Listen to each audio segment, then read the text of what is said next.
Welcome to LJC TV news bulletin. ముందుగా headlines. TTD కీలక నిర్ణయం, తిరుమలలో food and water analysis lab ఏర్పాటు.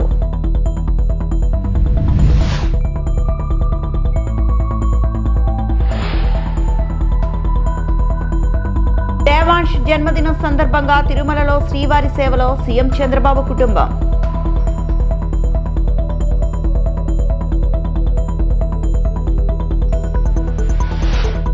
పాలకొల్లులో 3 కోట్ల అభివృద్ధి పనులకు శంకుస్థాపన, ఉద్యోగాలపై మంత్రి రామానాయుడు కీలక వ్యాఖ్యలు.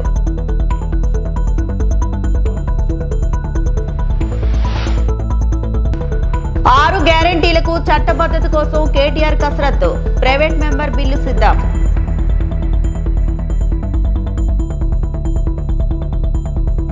తిరుమల తిరుపతి దేవస్థానం భక్తులకు సురక్షితమైన మరియు నాణ్యమైన ఆహారం అందించేందుకు కీలక నిర్ణయం తీసుకుంది.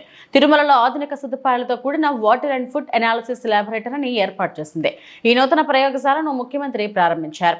ఈ ల్యాబ్ ద్వారా భక్తులకు అందించే ప్రసాదం, అన్న ప్రసాదం తయారీలో ఉపయోగించే నీరు, ఆహార పదార్థాలు, ముడి సరుకుల నాణ్యతను పరీక్షించనున్నారు. ప్రతిరోజు లక్షలాది మంది భక్తులు తిరుమల శ్రీ వెంకటేశ్వర స్వామిని దర్శించుకునే నేపథ్యంలో వారికి అందించే ఆహారం పూర్తిగా సురక్షితంగా ఉండేలా ఈ చర్యలు తీసుకున్నారు.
టీటీడీ పరిధిలో ఉన్న అన్ని ఆలయాలను అత్యాధునిక సదుపాయాలతో కూడిన ఆధ్యాత్మిక కేంద్రాలుగా అభివృద్ధి చేయాలని రాష్ట్ర ముఖ్యమంత్రి నారా చంద్రబాబు నాయుడు అన్నారు. తిరుమలలోని వైకుంఠం క్యూ కాంప్లెక్స్ లో ఏర్పాటు చేసిన ఏఐ ఆధారిత ఇంటిగ్రేటెడ్ కమాండ్ కంట్రోల్ సెంటర్లో ఆయన సమీక్ష నిర్వహించారు. భక్తులకు ఎలాంటి సౌకర్యం కలగకుండా ముందస్తుగా సమస్యలను గుర్తించి పరిష్కరించే విధంగా వ్యవస్థను బలోపేతం చేయాలని అధికారులను ఆదేశించారు. క్యూ లైన్ లో ప్రవేశించినప్పటి నుంచి దర్శనం పూర్తయ్యే వరకు సేవలను కమాండ్ కంట్రోల్ సెంటర్ ద్వారా పర్యవేక్షించాలని సూచించారు. భక్తుల్లో భక్తిభావాన్ని పెంచేందుకు మరిన్ని ఆలయాల నిర్మాణం చేపట్టాలని, అన్నదానం, వైద్య సేవలను మరింత మెరుగుపరచాలని తెలిపారు. టీటీడీ ఆలయాలు దేశానికి ఆదర్శంగా నిలవాలని ఆకాంక్షించారు. ప్రస్తుతం 63 ఆలయాలను డిజిటల్ విధానంతో అనుసంధానం చేస్తున్నట్లు అధికారులు తెలిపారు. భక్తుల రద్దీ నియంత్రణ, సేవల మెరుగుదలకు ఏఐ సాంకేతికతను వినియోగిస్తున్నట్లు పేర్కొన్నారు.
ఆంధ్రప్రదేశ్ ముఖ్యమంత్రి నారా చంద్రబాబు నాయుడు కుటుంబ సమేతంగా తిరుమల శ్రీ వెంకటేశ్వర స్వామిని దర్శించుకున్నారు.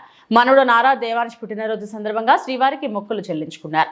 ఆలయం మహాద్వారం వద్ద టీటీడీ అధికారులు స్వాగతం పలికి అనంతరం ధ్వజస్తంభం వద్ద నమస్కరించి స్వామివారిని దర్శించుకున్నారు. దర్శనం అనంతరం రంగనాయకుల మండపంలో వేద ఆశీర్వచనాలు అందుకుని తీర్థ ప్రసాదాలు స్వీకరించారు. తదుపరి వెంగమాంబ అన్నప్రసాద కేంద్రంలో సీఎం చంద్రబాబు కుటుంబ భక్తులకు స్వయంగా అన్నప్రసాదాలను వడ్డించారు. ప్రతి ఏడాది దేవాంశ్ పుట్టినరోజు సందర్భంగా అన్నప్రసాదానికి విరాళం అందించడం ఆనవాయితీగా కొనసాగుతుంది. అలాగే మాడ వీధుల్లో భక్తులతో కలిసి మాట్లాడి శుభాకాంక్షలు స్వీకరించారు. అనంతరం తిరుమల అభివృద్ధిపై టీటీడీ అధికారులతో ముఖ్యమంత్రి సమీక్ష నిర్వహించారు.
ఆరు గ్యారెంటీలపై 3 బడ్జెట్లు గడిచినా కాంగ్రెస్ పార్టీ పట్టించుకోవడం లేదని విమర్శలు వెల్లువెత్తుతున్నాయి.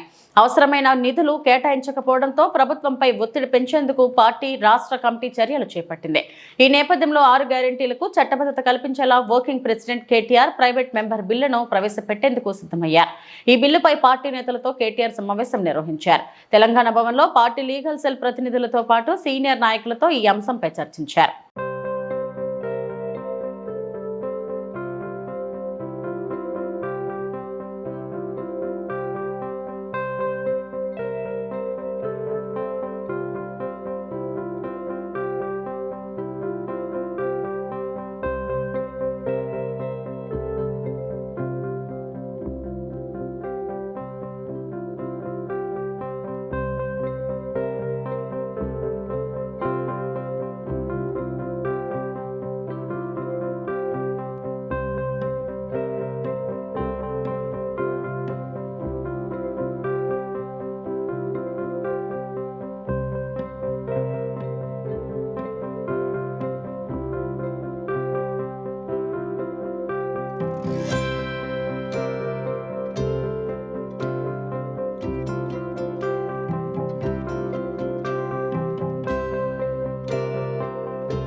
పశ్చిమ గోదావరి జిల్లా పాలకొల్లు నియోజకవర్గంలో 3 కోట్లతో అభివృద్ధి పనులకు మంత్రి రామానాయుడు శంకుస్థాపన చేశారు.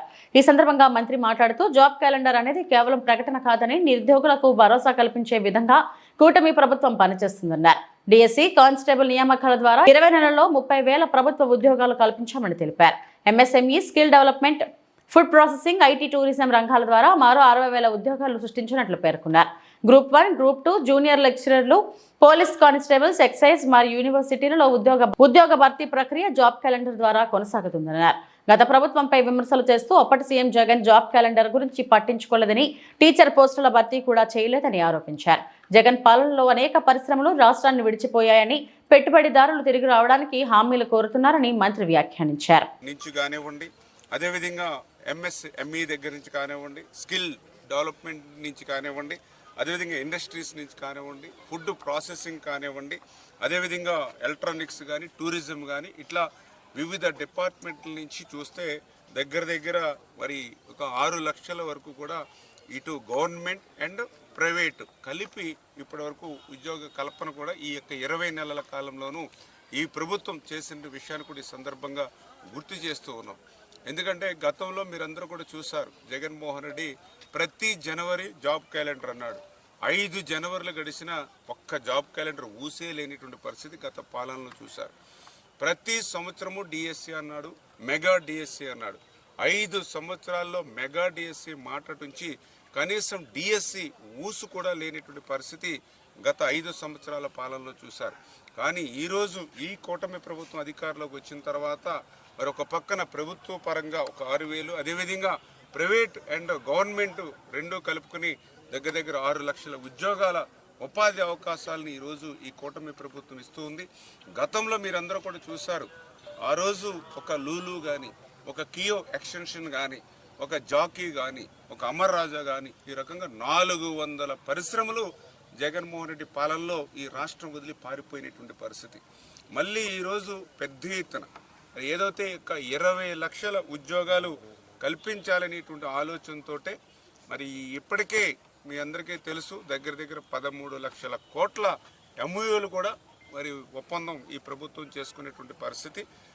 ఖచ్చితంగా ఈ ప్రభుత్వం మళ్ళీ పెద్ద ఎత్తున పరిశ్రమలు, పారిశ్రామికలు ఈ రాష్ట్రం తీసుకొచ్చి ఆ ఉద్యోగోపాధి అవకాశాలు ఇచ్చేటువంటి విషయంలో ఇప్పుడు కూడా అడుగుతూ ఉన్నారు పారిశ్రామికవేత్తలు.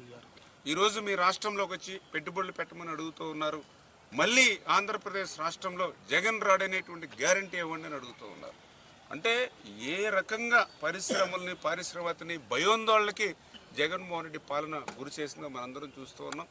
ఆ రకంగా మరి 5 సంవత్సరాల పాలన అంతా కూడా విధ్వంసం వైపు నడిచి ఉద్యోగ ఉపాధి అవకాశాలు కనుమరుగై యువత నిరుద్యోగం బారిన పడి ఆ రోజు ఒక డ్రగ్ లేకపోతే ఒక గంజాయి బారిన పడినటువంటి స్థితిలో ఆ రోజు యూత్ నిర్వీర్యమైనటువంటి స్థితిలో మళ్ళీ ఈరోజు కూటమి ప్రభుత్వం మళ్ళీ వాటినన్నింటినీ కూడా సరిదిద్దుకుంటూ మళ్ళీ ఈరోజు ఆ యొక్క ఉద్యోగ ఉపాధి అవకాశాలు కల్పించేటువంటి దిశగా ఈ ప్రభుత్వం పనిచేస్తూ ఉంది. పశ్చిమాసియా యుద్ధ పరిస్థితులు విమానయాన రంగంపై ప్రభావం చూపుతున్నాయని కేంద్ర మంత్రి కింజరాపు రామ్మోహన్ నాయుడు వ్యాఖ్యానించారు. విమాన టికెట్ల ధరల పెరుగుదల విషయంలో ప్రయాణికులపై భారం పడకుండా ఉండేలా చర్చిస్తున్నామని తెలిపారు. ఈ రోజు విశాఖపట్నంలో రామ్మోహన్ నాయుడు పర్యటించి పలు కార్యక్రమాల్లో పాల్గొన్నారు. ఈ సందర్భంగా ఆయన మీడియాతో మాట్లాడారు. సరిహద్దుల విషయంలో చర్చలు జరుగుతున్నాయని చెప్పుకొచ్చారు. రైల్వే జోన్ ప్రధాన కార్యాలయం నిర్మాణం జరుగుతుందని, జీఎంను నియమించారని అన్నారు. ఎలా అయితే పట్టణాల్లో మనం ఈ సిఐఐ సదస్సులు చేస్తున్నామో టియర్ 2 సిటీస్లో, టియర్ 3 సిటీస్లో, గ్రామీణ ప్రాంతాల్లో కూడా సిఐఐ కనబడాలి. ఇప్పుడు విమెన్ ఎంటర్ప్రెన్యూర్షిప్ మీరు కూడా చూశారు. ప్రతి ఇంటికి కూడా ఒక ఎంటర్ప్రెన్యూర్ని క్రియేట్ చేయాలనేది చంద్రబాబు నాయుడు గారి లక్ష్యం. ఆ ఎంటర్ప్రెన్యూర్షిప్ క్రియేట్ చేయాలనంటే అవగాహన పెరగాలి. సామాన్యుల్లో, కామన్ మ్యాన్లో, విమెన్ ఎంటర్ప్రెన్యూర్స్లో, యూత్లో వాళ్ళు కూడా ఉద్యోగాల్ని అన్వేషించే బదులు వాళ్ళే ఒక కంపెనీ తయారు చేసి ఒక ఐడియాను ముందుకు నడిపించే స్థాయికి మన రాష్ట్రంలో ఉన్నటువంటి యువకులు ఎదగాలి. అది జరగాలనంటే చంద్రబాబు నాయుడు గారి తాలూకా విజన్ని మనం సాకారం చేసుకోవాలనంటే సిఐఐ దాంట్లో ప్రధాన పాత్ర పోషించాలి. సో అది కూడా వాళ్ళందరికీ కూడా రిక్వెస్ట్ చేస్తున్నాను. ఇంకా డిస్ట్రిక్ట్స్ స్థాయిలో, మండల స్థాయిలో కూడా సిఐఐ మంచి సదస్సులు పెట్టి మన రాష్ట్రాన్ని ఆంటర్ప్రెన్యూర్షిప్ స్టేట్గా ఇంకా ఎంకరేజ్ చేయడానికి వాళ్ళందరూ సపోర్ట్ చేయాలని తెలియజేసుకుంటూ ఈరోజు ఈ కార్యక్రమంలో పార్టిసిపేట్ చేసినందుకు సిఐఐకి మరొకసారి నా ధన్యవాదాలు.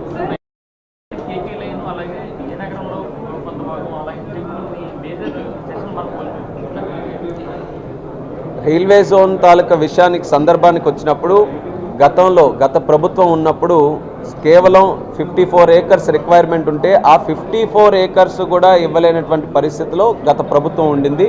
చంద్రబాబు నాయుడు గారు వచ్చిన తర్వాత స్పీడప్ చేసి ఫస్ట్ 6 monthsలో ల్యాండ్ క్లియరెన్స్ చేసాం. మళ్ళీ శరవేగంగా ఆ హెడ్ క్వార్టర్స్ కన్స్ట్రక్షన్ను కూడా మనం స్టార్ట్ చేసాం. వాళ్ళకి జిఎంను కూడా మనం అపాయింట్ చేసాం. జిఎం కావాల్సినటువంటి ఆఫీస్ కూడా విఎంఆర్డిఏ డెక్లో కూడా మనం ఎస్టాబ్లిష్ చేసాం. అలాగే ఆపరేషన్స్ కావాల్సినటువంటి ఎంప్లాయ్మెంట్ రిక్రూట్మెంట్ ఏదైతే ఉందో మిగిలిన జోన్స్ కూడా నోటిఫికేషన్ ఇచ్చి అక్కడ నుంచి ట్రాన్స్ఫర్స్ చేసుకునే ప్రాసెస్లో కూడా ఇప్పుడు నడుస్తున్నాం. మొన్ననే మీరు చూసుంటారు, పార్లమెంట్ సభలు కూడా జరుగుతున్నాయి. ఆ సమావేశాల్లో ఒక ప్రశ్న అడిగితే రైల్వే మినిస్టర్ గారు కూడా స్పష్టంగా చెప్పారు, అతి త్వరలోనే రైల్వే జోన్ ఆపరేషన్స్ కూడా మేము స్టార్ట్ చేస్తామని. బౌండరీ తాలూకు ఇష్యూస్ ఏవైతే ఉన్నాయో దాని మీద సంప్రదింపులు మేము చేస్తున్నాం. ఒక కేంద్ర మంత్రిగా, రాష్ట్రం నుంచి ఒక రిప్రజెంటేటివ్గా నా తరపున ఈ ముఖ్యంగా ఉత్తరాంధ్ర ప్రాంతంలో ఉన్నటువంటి ఆ లైన్ ఇష్యూస్ అన్నీ కూడా అశ్విని వైష్ణవ్ గారికి స్పష్టంగా మేము తెలియజేశాం. చంద్రబాబు నాయుడు గారు కూడా పలు సందర్భాల్లో చేశారు. కానీ మేజర్ ప్రయారిటీ ఆపరేషన్ స్టార్ట్ చేయడంలో ఈరోజు ఇస్తున్నాం. ఎంత తొందరగా మనకి స్టార్ట్ అయితే అంత తొందరగా మనం బెనిఫిట్ తీసుకోవచ్చు. కాబట్టి అతి త్వరలోనే ఆపరేషన్స్ కూడా స్టార్ట్ చేయడానికి అన్నీ సిద్ధంగా ఉన్నాయి. ఈ ఆపరేషన్స్లో 2 ప్రధానమైనవి, విశాఖపట్నం డివిజన్ క్రియేట్ చేస్తున్నాం. Instead of Waltair division Visakhapatnam division, అలాగే అవతల ఈస్ట్ కోస్ట్ జోన్లో మరొక కొత్త రాయగఢ్ డివిజన్ కూడా క్రియేట్ చేస్తున్నాం. సో ఫైనల్ బౌండరీస్ అనేవి డివిజన్ లెవెల్లో కూడా 2 కమ్యూనికేట్ చేసుకొని ఎస్టాబ్లిష్ చేయాలి. తద్వారా ఈ ఆపరేషన్స్ కూడా శరవేగంగా ముందుకు నడుస్తాయి. సింగిల్ లైన్గా ఉంచాలనేది ఆపరేషనల్ వైబిలిటీ కింద రైల్వేస్ దగ్గర నుంచి ప్రపోజ్ చేశారు. సో అది చాలా టెక్నికల్గా మాట్లాడేటటువంటి విషయం. ఎమోషనల్గా మనం జోన్ ఉంది, ఎందుకనంటే జోన్కి సంబంధించి గత 10 సంవత్సరాలుగా చాలా ఓకల్గా నేను పార్లమెంట్లో కూడా మాట్లాడాను. అది మేజర్గా ఒక ఐడెంటిటీని మనం ఎస్టాబ్లిష్ చేసుకోవాలి. మన ఏరియాకి కూడా రైల్వే పరంగా ఒక స్ట్రెంగ్త్ ఇవ్వాలని మనం రిక్వెస్ట్ చేసాం. కేకే లైన్ అనేది మోర్ ఈ కార్గోకి సంబంధించినటువంటి ఒక లైన్, దాన్ని బ్రేకప్ చేయకూడదని రైల్వేస్ ఏదైతే ప్రపోజ్ చేశారో దానికి ఇంకా రైల్వే మినిస్ట్రీలో చర్చ జరుగుతుంది. ఆపరేషన్ స్టార్ట్ చేయాలని అన్ని రకాలుగా సిద్ధంగా ఉన్నాం. చాలా శరవేగంగా అవుట్ సైడ్ పార్ట్ అంతా కూడా ఆల్మోస్ట్ 100% అంతా పూర్తయింది. రన్వే కానీ, ట్యాక్సీవే కానీ, టెర్మినల్ ఎక్స్టీరియర్ కానీ, లేకపోతే fire safety building, ATC tower అన్నీ కూడా ఆల్మోస్ట్ పూర్తయి ఎక్విప్మెంట్ కూడా వచ్చాయి. జనవరిలో వ్యాలిడేషన్ ఫ్లైట్ కూడా చేసాం. టెర్మినల్ ఇంటర్నల్ వర్క్స్ ఇప్పుడు జరుగుతూ ఉన్నాయి. అవి కూడా ఫాస్ట్గా చేయించి జూన్ ఎండ్ కల్లా ఒక లక్ష్యం పెట్టుకొని మేము ముందుకెళ్తున్నాం. ప్రధానమంత్రి గారు కూడా దానికి ఇన్వైట్ చేస్తాం. వైకాపా ఆధ్వర్యంలో ఉగాది పండుగ నిర్వహణపై మాజీ మంత్రి రోజా చేసిన వ్యాఖ్యలు రాజకీయంగా దుమారం రేపుతున్నాయి. కూటమి ప్రభుత్వం గాడిదలు కాస్తుందా అన్న రోజా వ్యాఖ్యలను తీవ్రంగా ఖండిస్తూ టీడీపీ ఎమ్మెల్యేలు తిరుపతి ప్రెస్ క్లబ్లో మీడియా సమావేశం నిర్వహించారు. తిరుపతిలో జరిగిన ఈ మీడియా సమావేశంలో ఎమ్మెల్యేలు పులవర్తి నాని, పోతలపట్టు మురళి, నగరి బాను, పనుపాక లక్ష్మీ సుగుణమ్మ, నరసింహ యాదవ్ తదితరులు పాల్గొన్నారు. ఈ సందర్భంగా వారు మాట్లాడుతూ రోజా చేసిన వ్యాఖ్యలు అసభ్యకరంగా ఉన్నాయని, ప్రజలను తప్పుదోవ పట్టించే ప్రయత్నమని విమర్శించారు. కూటమి ప్రభుత్వంపై అనవసర ఆరోపణలు చేయడం మానుకోవాలని హెచ్చరించారు. ఎక్కడన్నా కూడా ప్రజా సమస్యల మీద పోరాడతారు, ప్రజల కోసం పోరాడతారు. కానీ వీళ్ళంతా కూడా సబ్జెక్ట్ లేదు, ఈ కూటమి పాలన ప్రమాణంగా ఉంది, ఎక్కడ పోయినా కూడా వాళ్ళకి జనాదరణ ఉంది, దానికని చెప్పేసి డైవర్షన్ టాక్టిక్స్ వాడే చేద్దాం, ఉన్నది లేనట్టుగా గ్లోబల్ ప్రచారం చేద్దాం, లేని సమస్యలు సృష్టిద్దాం. మనం చూసాం తిరుమలలో బీరు బాటిల్ తీసుకెళ్ళేసి మన దాన్నే వీడియోలు తీసి మొత్తం కూడా అపచారం చేసినట్టు వాళ్ళే బీరు బాటిల్ పెడతారు, సీసాలు పెడతారు, వాళ్ళు మళ్ళీ పోయేసి దాన్ని తీసి మొత్తం అపచారం జరిగిందని ప్రచారం చేస్తారు. అంటే వాళ్ళు ఎక్కడికన్నా దిగజారడానికి తగ్గదని చెప్పేసి ఇదొక ఉదాహరణ. ఇంకా చెప్పాలంటే క్రిస్టియానిటీకి అవమానం చేస్తున్నాడు జగన్మోహన్ రెడ్డి. భారతదేశ చట్టంలో కానీ రాజ్యాంగంలో కానీ క్రిస్టియన్స్కి ఎక్కువ తక్కువ అని చెప్పలే, వాళ్ళకి సమాన హక్కులు ఉన్నాయి. క్రిస్టియన్లను చెరిసి ఆంధ్రప్రదేశ్ ప్రజానీకానికి ఓటేసి ముఖ్యమంత్రిని చేశారు. అయినా కూడా ఇవాళ ఆయన క్రిస్టియన్ కాదు, నేను హిందువుని అని చెప్పుకుంటున్నాడు. అంటే ఇంటి మీద సిరవేసుకుంటావు, సమాజం మీద సిరవేసుకుంటావు, చేసేవన్నీ అపచారాలు. అంటే ప్రజలు గుడ్డోళ్ళు ఏమి చూడరు, నేనేం చేసినా చెల్లుబాటు అవుతుంది, ఏ అబద్ధాలు చెప్పినా 10 సార్లు గట్టిగా చెప్తే అదే నిజాలు అవుతాయి అని చెప్పే ధోరణి అవలంబిస్తున్నారు. నిజంగా చెప్పాలంటే ఇవాళ మన భారతదేశంలో క్రిస్టియానిటీ పాటిస్తున్న అందరినీ కూడా అవమానిస్తున్నాడు. ఇలాంటి వాళ్ళు ఆ మతానికి గ్రహపాలి విరాజేయుడు. ఇవాళ అన్ని మతాలు సమానం. మన రాజ్యాంగం ప్రకారం ప్రతి ఒక్క భారతీయుడికి వాళ్ళు ఇష్టం వచ్చిన మతం ఆచరించుకునే హక్కు ఉంది. మీరు 5 సంవత్సరాలు పరిపాలించి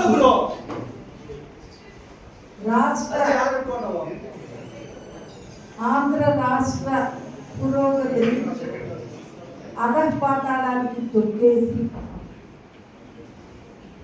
రాష్ట్ర రాజధాని ఏది అంటే చెప్పుకోలేని పరిస్థితుల్లో ఆంధ్ర రాష్ట్ర ప్రజల్ని పెట్టి ఈ రోజున 20 నెలలకే మేము అభివృద్ధి చేసి చూపిస్తే ఓర్వలేక ఏదేదో మాట్లాడుతున్నారు. ఏది జరగలేదు అనేది ప్రజల్లోకి రండి, మేము రెడీగా ఉన్నాం. 1వ తారీఖు ఆదివారం వస్తే అంతకు ముందు రోజే 30 కానీ 31 కానీ ఆ రోజు వెళ్ళి ప్రతి ఒక్కళ్ళు ప్రతి ఇంటికి వెళ్ళి పెన్షన్ నెమ్మని చెప్పిన మాట మా నాయకుడు. అటువంటిది ఏమి స్కీములు వస్తున్నాయి, ఏమొస్తుంది అని చెప్పని మాట్లాడుతుంది. మీరు పచ్చ కావడం రోజుకి లోకమంతా పచ్చకుంటుందంట. మీరు చేసినట్టే మిగతా ప్రభుత్వాలు కూడా చేస్తుంది అని చెప్పని మీరు అందరూ అనుకుంటున్నారు. కాదు, మేము చేసి చూపిస్తున్నాం కాబట్టి మీరు తట్టుకోలేకపోతే పాపులారిటీ చూసి కూడా భయం లేకుండా ఉండే విధంగా ఈరోజు కూటమి పరిపాలన అందిస్తుందంటే దాంట్లో ఎలాంటి సందేహం లేదు. డాక్టర్ బిఆర్ అంబేద్కర్ కోనసీమ జిల్లా పి గన్నవరం మండలం ఎమ్మెల్యే వారి క్యాంపు కార్యాలయంలో జనసేన నాయకులు మీడియా సమావేశం ఏర్పాటు. కుందాలపల్లి గ్రామంలో 2 సామాజిక వర్గాలకు చెందిన కొంతమంది వ్యక్తుల మధ్య చోటు చేసుకున్న వివాదంపై జనసేన పార్టీ విచారం వ్యక్తం చేస్తుంది. సంఘటన జరిగిన వెంటనే పోలీసు యంత్రాంగం అప్రమత్తమై సమస్య తీవ్రతరం కాకుండా చర్యలు తీసుకుంది. సంఘటన జరిగిన కొద్ది గంటల్లోనే ఉభయ వర్గాలను పిలిపించి ఎమ్మెల్యే గిడ్డి సత్యనారాయణ వారితో మాట్లాడారు. సంఘటన పూర్వపరాలను తెలుసుకుని విచారణ చర్యలకు ఆయన పూనుకున్నారు. సమస్యను సానుకూలంగా పరిష్కరించడంతో పాటు భవిష్యత్తులో ఇటువంటి సంఘటనలు పునరావృతం కాకుండా తీసుకోవాల్సిన చర్యలపై ఉభయ వర్గాలతో చర్చించామని తెలిపారు. ఆ విషయంలో ఖచ్చితంగా మేము చెప్పగలం. ఆయన అన్ని మతాల వారిని అన్ని కులాల వారిని కలుపుకుని ఆయన ముందుకు వెళ్ళటం జరుగుతుంది.